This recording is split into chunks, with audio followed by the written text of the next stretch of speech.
Hello friends, હું માધવબાગ વિદ્યાભવન તરફથી આપ સર્વેનું હાર્દિક સ્વાગત કરું છું. આજે આપણે chapter 1 our national fruit mango page number 12 ઉપર જોઈશું. જો એમાં 4th નંબરનો સમ આવ્યા હતા આપણે. Raj has ₹100. He spent 4 part of the amount to buy Langda mango. He spent rest of 3/4 amount to buy Kesar mangoes. હવે શું કહે છે કે રાજ પાસે કેટલા રૂપીસ છે? તો કે 100. તેણે ચોથા ભાગના રૂપિયા ખર્ચી લંગડો કેરી ખરીદી. બાકીના 3 ભાગની કેસર કેરી ખરીદી. બરાબર. હવે જો આપણે નીચે જોઈએ. એ how many KG Langda mango he had bought. એટલે કે એણે લંગડો કેરી કેટલા કિલોગ્રામ ખરીદી હશે. પછી B how many KG kesar mango he had bought. એટલે કે તેણે કેસર કેરી કેટલા કિલોગ્રામ ખરીદી હશે. હવે ચલો આપણે અહીંયા એ નંબરનો ક્વેશ્ચન ગણીશું. કે જો પહેલાં તો આપણે 100 રૂપીસના 4th પાર્ટ કરીશું. 100ના 4th પાર્ટ કરીશું. 100/4 એટલે કેટલા મળશે? 25 રૂપીસ. એટલે કે એને 25 રૂપીસની લંગડો કેરી ખરીદી છે. ચલો હવે આપણે ગણીએ કે કેટલા કેજી એને મળી છે કેરી. તો ચલો તમને અહીંયા આગળ કહ્યું છે કે 50 રૂપીસ હોય ત્યારે 1 કેજી મળે છે લંગડો કેરી. બરાબર.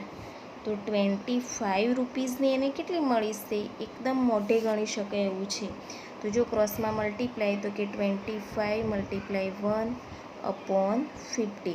ચલો હવે આપણે પાર્ટ પાડીશું. તો 25 × 2 એટલે 25 ઉપર નીચે ઉડી ગયા એટલે કેટલા આવશે? 1/2 આન્સર આવશે. કેટલો આવશે? 1/2 એટલે કે હાફ કેજી એને લંગડો કેરી મળે. ચલો B how many KG kesar mangoes he had bought. એટલે કે જુઓ અહીંયા પાછું આપણે એને જુઓ કેટલા ભાગમાં કેસર કેરી ખરીદી છે. તો કે 3 પાર્ટમાં. હવે જુઓ 100 આપણે 3 પાર્ટ કરીશું એટલે તમે ચોથા ધોરણમાં શીખી ગયા છો પાર્ટ. એટલે કેટલા રૂપીસની ખરીદી છે? ને 75 રૂપીસની. બરાબર. પણ જુઓ અહીંયા 150 રૂપીસ હોય ત્યારે 1 કેજી કેસર કેરી મળે છે. ભાવ એનો એટલું છે. તો 75 રૂપીસની કેટલી એને મળશે? તો કે 75 × 1/150. એટલે 150ને આપણે પાર્ટ કરીશું તો 75 × 2. 75 ઉડી ગયા એટલે કેટલી કેરી મળશે? ને 1/2 હાફ. બરાબર. ચલો આગળ. Try to speak rapidly. Here એટલે કે ઝડપથી બોલવાનો પ્રયત્ન કરો. Here a tongue twister is given. Repeat it rapidly. એટલે કે અહીં ટંગ ટ્વિસ્ટ આપેલ છે તેનું ઝડપથી પુનરાવર્તન કરો. Raw mango, ripe mango, mango sure, mango sweet, raw mango, ripe mango, sure mango, sweet mango. આ રીતે તમારે ઝડપથી બોલવાનો પ્રયત્ન કરવાનો છે. Woman Amra bank of mango producer. કેરી ઉત્પાદકોની મહિલા Amra bank. The meeting of woman Amra bank has just start. Madhuben is its chairman. This bank is established by 20 members. Every member save ₹25 per month and deposit in the bank. એટલે કે જે મહિલા Amra bank છે હમણાં શરૂ થઈ છે, 20 વ્યક્તિ દ્વારા ચાલે છે અને પ્રત્યેક સભ્ય દર મહિને કેટલા રૂપીસ સેવ કરે છે? તો કે 25 રૂપીસ. ચલો how many rupees are collected by this group in every month. આ જૂથમાં પ્રત્યેક મહિને કેટલા રૂપિયા એકઠા થાય છે? હવે જો દરેક વ્યક્તિ પાસેથી કેટલા રૂપીસની બચત થાય છે? 25. અને ટોટલ મેમ્બર કેટલા છે? 20. તો જો આપણે આનો આન્સર કરીશું તો કે 20 × 25. 25 2 × 50 અને કેટલા જીરો છે પાછળ? એટલે દર મહિને કેટલા રૂપીસ એકઠા કરે છે? 500 રૂપીસ. હવે જુઓ how many rupees will be collected in 10 years? 10 વર્ષમાં કેટલા રૂપિયા એકઠા કરશે? તો જુઓ, આપણે 1 મંથનું શોધી નાખ્યું કે 1 મંથમાં એ કેટલા રૂપીઝ એકઠા કરે છે? તો કે 500 રૂપીઝ, બરાબર. હવે જુઓ, 10 વર્ષમાં કેટલા મહિના થાય? તો ચલો,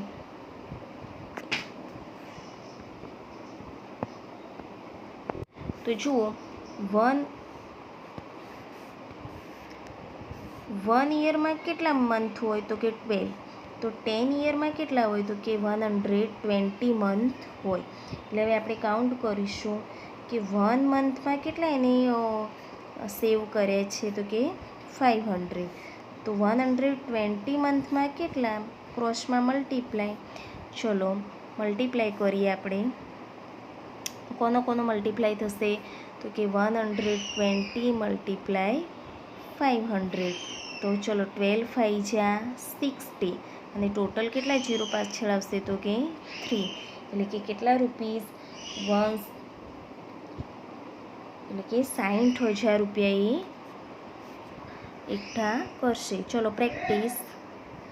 રેખા બોર a loan of 4,000. She paid ₹345 to bank every month for a year. How many rupees did she pay to the bank? How many rupees are you yet to be paid? એટલે કે રેખાએ એક લારી ખરીદવા માટે કેટલાની લોન લીધી છે? તો કે 4,000. તેણે 1 વર્ષ સુધી દર મહિને કેટલા રૂપિયા પાછા ચૂકવ્યા? 345. તો તેણે કુલ કેટલા રૂપિયા બેંકને પાછા ચૂકવ્યા છે અને હજી કેટલા રૂપિયા બેંકને પાછા આપવાના રહે? ચલો આપણે શોધીએ. જુઓ, જો એને 1 મંથમાં કેટલા રૂપીસ એ ચૂકવે છે? તો કે 345. એવા એને ટોટલ કેટલા 1 યર ચૂકવ્યા? તો 12 મંથ થાય 1 યરમાં. તો કેટલા થાય? તો આપણે જોઈએ, આ બંનેનો 12 મલ્ટીપ્લાય કરીશું. મલ્ટીપ્લાય કરવાનો કેટલો આન્સર મળશે તમને? તો 4,140 રૂપીસ એને ચૂકવ્યા હશે, બરાબર. ચલો હવે આગળ. Meera and her brother bore a loan 21,000 to buy a new plants of crafted mango tree. They paid back $23,520 in a year. How many rupees they would have paid every month? હવે જો અહીંયા શું કહે છે તમને? પહેલાં આપણે એનું ગુજરાતી કરીએ કે મીરા અને તેનો ભાઈ કલમી આંબાના નવા છોડ ખરીદવા 21,000ની લોન લીધી. તેણે 1 વર્ષમાં ટોટલ કેટલા રૂપીસ ચૂકવ્યા? કે 23,520. તો 1 મહિનામાં એને કેટલાનો હપ્તો ભર્યો છે? આપણે હવે અહીંયા 1 મહિનાનું શોધવાનું છે. તો જુઓ કઈ રીતે કરીશું કે એને 12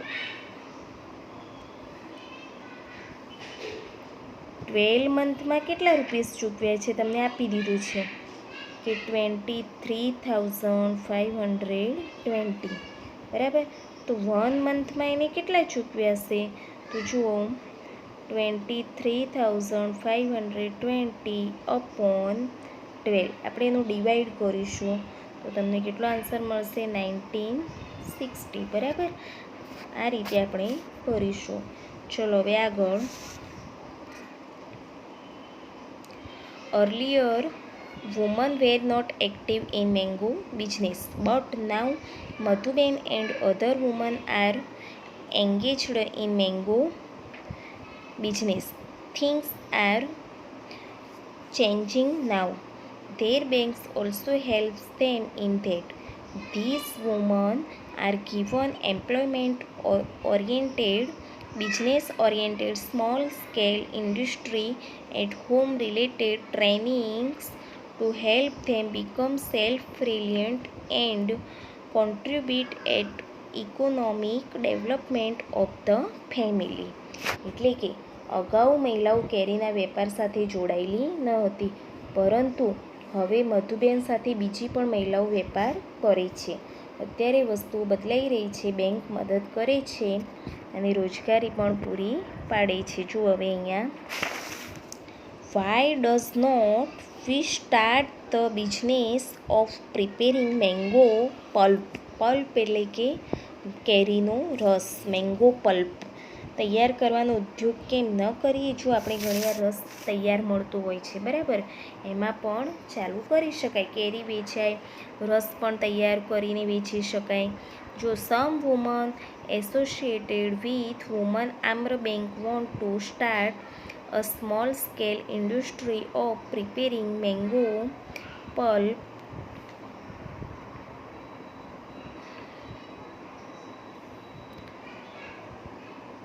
at home. They have acquired in place from Panchayat for it. They have saved 74,000 last year. They made calculation of the amount of investment required to start up this new industry. એટલે કે મહિલા આમ્ર બેંકમાં જોડાઈને તે કેરીનો રસ તૈયાર કરવાનો ગૃહ ઉદ્યોગ શરૂ કરે છે. તેઓ એક જગ્યાએ પંચાયત પાસેથી મેળવી. હવે જો ગત વર્ષે તેમને 74,000 રૂપીસ બચાવેલા. હવે તેમને રોકાણની જરૂર પડશે, તેની ગણતરી કરી.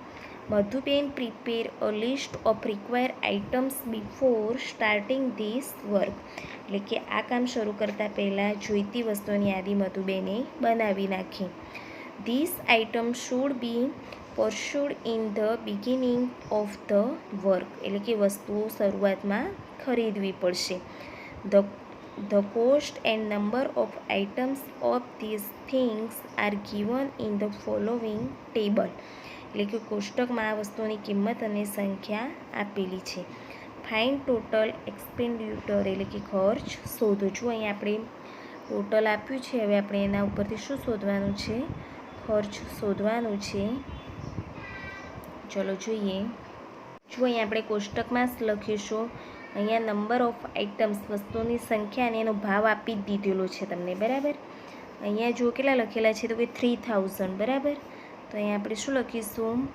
3,000 હોય ને 1 આઇટમ લીધી હોય તો એનો ખર્ચ પણ કેટલો થાય? એનો ભાવ આપ્યો એ પ્રમાણે જ 3,000 થાય, બરાબર. એ જ રીતે અહીંયા 2,000 છે અને 20 વસ્તુ લીધી હોય તો 22 જ્યાં 40 થાય. હવે પાછળ કેટલા ઝીરો આવશે? 3, બરાબર. પછી એ જ રીતે પાછળ એક ઝીરો છે. ચલો, એટલે કે 40,000. હવે સેકન્ડ બિગ પોટ્સ, એના પણ કેટલા થશે? કે 4 1 જ્યાં 4,000, બરાબર. આપણે અંદર જ કાઉન્ટ કરીશું. ચલો, એના પછી 6,000.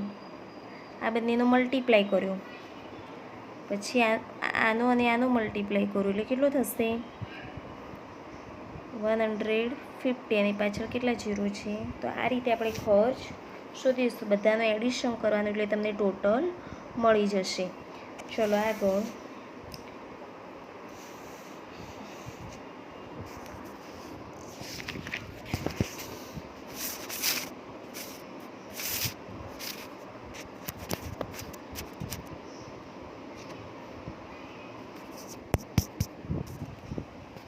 જુઓ.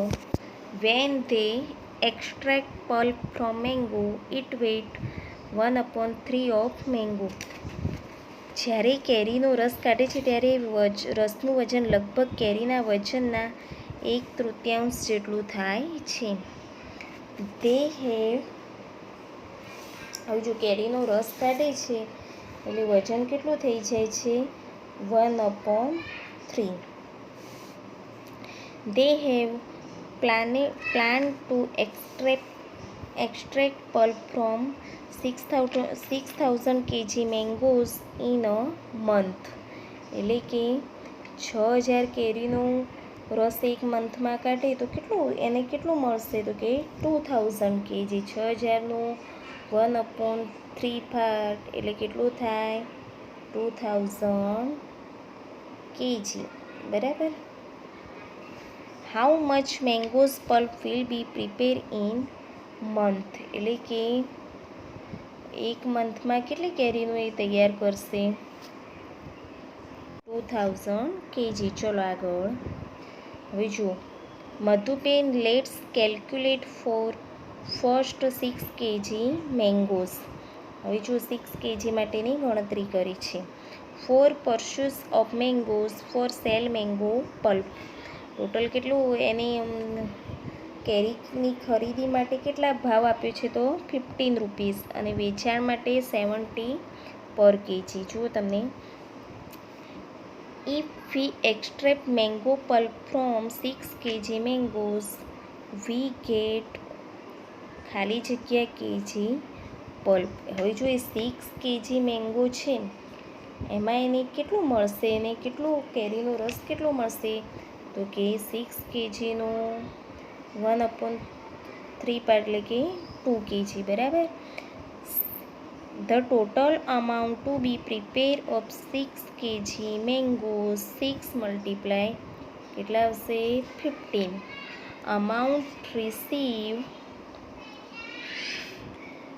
amount received by selling 2 kg mangoes pulp, એટલે કે એટલે અમાઉન્ટ કેટલું લે છે?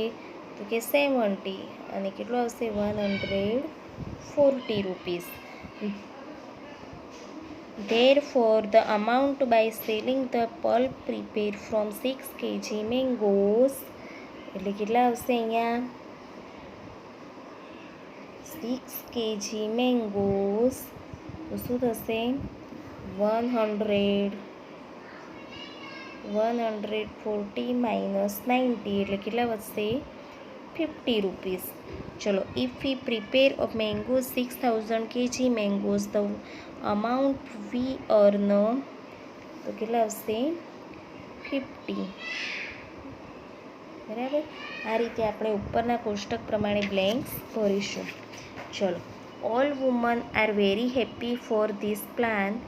Every woman will get good profit and will get wages for the work done by them. બધી મહિલાઓ ખુશ થઈ ગઈ, એમને નફો સારો મળ્યો. Anita, I have found out by another calculation that 1500 kg ice will be required every month. Its cost is 2 rupees per kg. Therefore, હવે જો અનિતા શું કહે છે કે ગણતરી કરી દર મહિને 1500 kg આઈસ ક્યુબ, એટલે કે બરફની જરૂર પડશે, બરાબર. તો એનો ભાવ 2 રૂપિયા છે, 2 રૂપીસ. તો 1500 મલ્ટીપ્લાય 2 ઇઝ ઇક્વલ ટુ કેટલા થશે? 3000 રૂપીસ, બરાબર. હવે જો આગળ, પેકિંગ ચાર્જ ઇન રિક્ષા ફેર, એટલે કે પેકિંગ ખર્ચ અને રિક્ષા ભાડું પણ કેટલું થાય છે? 3000 rupees. So the total monthly expense of buying mangoes and selling mango pulp is rupees, એટલે ટોટલ કેટલું થશે? અને ટોટલ ખર્ચ કેટલો થશે? તો જુઓ, આપણે લખીએ 3000, અને ઉપર પણ અહીંયા પણ 3000, એટલે ટોટલ કેટલો ખર્ચ થશે? 6000 રૂપીસ, બરાબર. ચલો આગળ, Madhuben, Oh, how nice. From this calculation, we know that our bank will earn 44,000 per month. એટલે કે શું કહે છે કે મધુબેન, અરે કેટલું સરસ, આપણી ગણતરીથી ખબર પડી છે કે દર મહિને આપણી બેંક 44,000 કમાશે, બરાબર. હવે જુઓ આગળ, find out. There are many beautiful songs about mangoes. Get words and tunes of such songs. કેરીને લગતા સુંદર ગીતો અને રાગ મેળવો. ચલો, થેન્ક યુ. બાળમિત્રો, અહીં આપણું ચેપ્ટર પૂર્ણ થાય છે. અંદર આપણે જે સમ આવ્યા એ આપણી નોટબુકમાં ગણીશું, એટલે તમને ખ્યાલ આવી જશે. Thank you.